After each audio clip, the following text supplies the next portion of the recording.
Our special chairman today, Justice Abdullah, Sheikh Rizvi Mufti, and my dear brother Ismail Sheikh, and respected elders, respected scholars, my dear brothers and sisters, and my dear friends.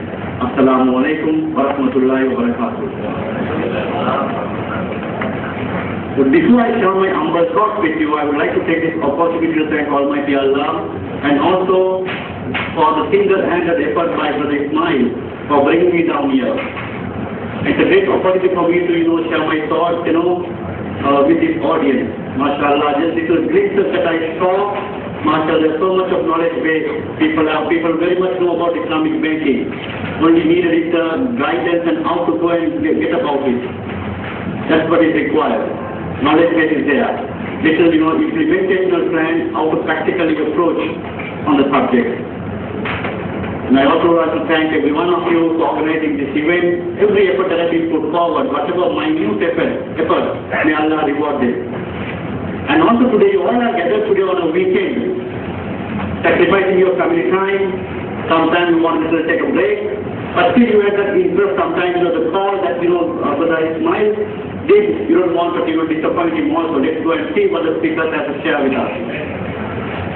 And I really thank every one of you for coming forward to grace this occasion, mainly to make sure that this program, the thought-provoking one, a thought-sharing one, and end of the day it will be a successful one, inshallah.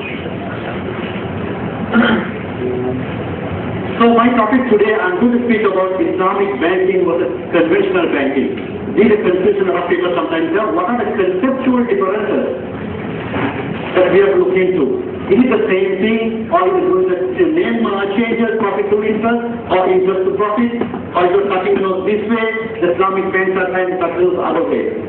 So a lot of litigation, a lot of criticism sometimes, people used to come out with, oh, it's the same thing. I know that particular Islamic bank, they started, here they do something, my uncle works there, my brother works there, a known person works there. He says that it's the same thing. I don't see any difference. He charges 15% interest, and this Islamic bank says you pay 15% profit.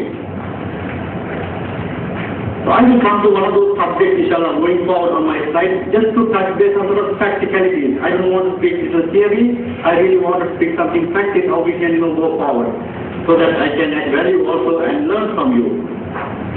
And alhamdulillah, today every day is a learning lab.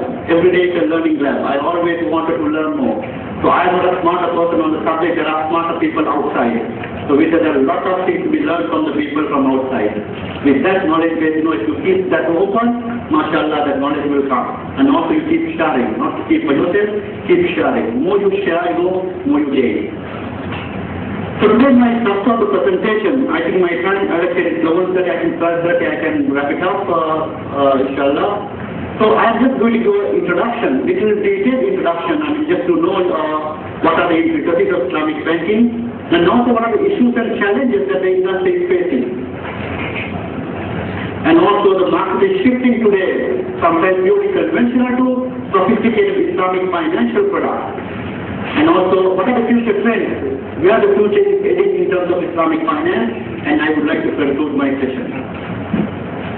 And the introduction, if you look at the first modern experiment with Islamic banking, dates back to 1975 with the establishment of Dubai Islamic Bank. And also banks like Islamic Development Bank and Bahrain Islamic Bank came at the latter part of the 70s. And also early 80s, there were banks in Malaysia that came up. Bank Islam and other banks. So that was the first modern experiment. When I say modern experiment, you will have a real banking outfit. When you go to an Islamic bank, you can have a current account, you can have a savings account, you can get an ATM card, you can get a checkbook. That's the modern experiment that they had from that period. But for me, the basic principles and practices of Islamic banking dates back to 1400 years ago. So it's not a decade-old industry, but it's a centuries-old practice. So, mashallah, from 1975 to 2008, there are 33 years of Islamic banking has been, taking shape from infancy and also little crawling, standing up, So we still people sometimes still we are in infancy, some people say that.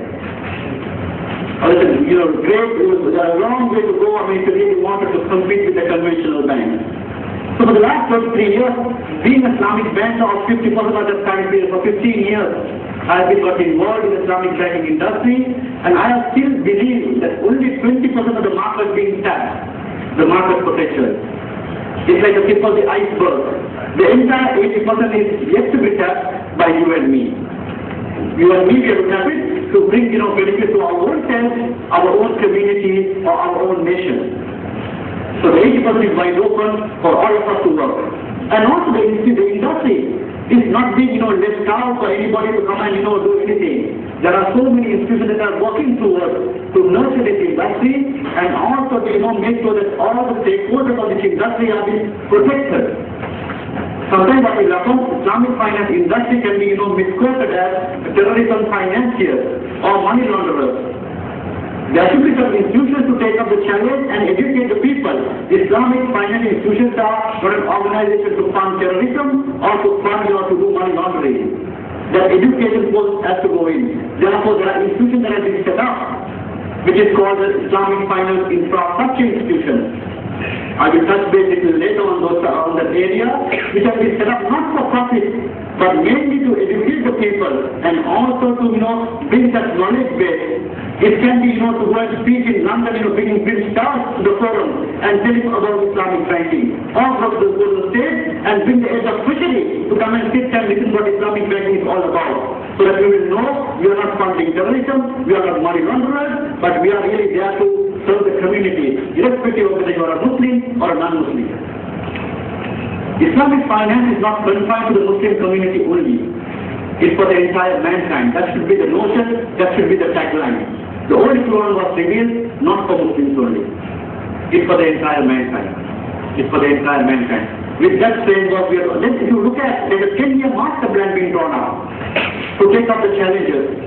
What are the issues that we face? Sometimes people might say, we don't have a secondary market, we don't have vendor of last resort, we don't have innovative products, we don't have a Sharia compliant capital market. So many issues being raised for the last 30 years.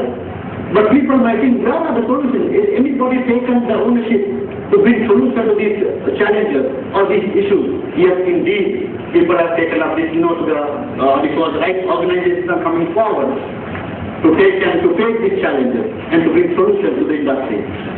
And also there are issues we can speak about the sukuk, the fund of funds, secondary market. Those are little issues that we have to go and little fine-tune.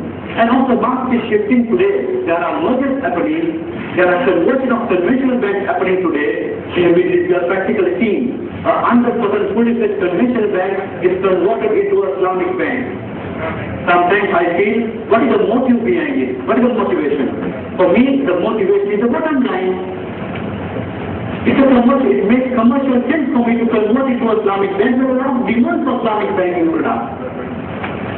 If I am a conventional bank, if I am Mr. Andy Stevens, who is the CEO of a conventional bank, if some consultant comes and says, Mr. Andy Stevens, then why not you convert the entire conventional bank to Islamic banking, you will have return on investment of 60% or 40%, currently you have 20%. You will say, why not?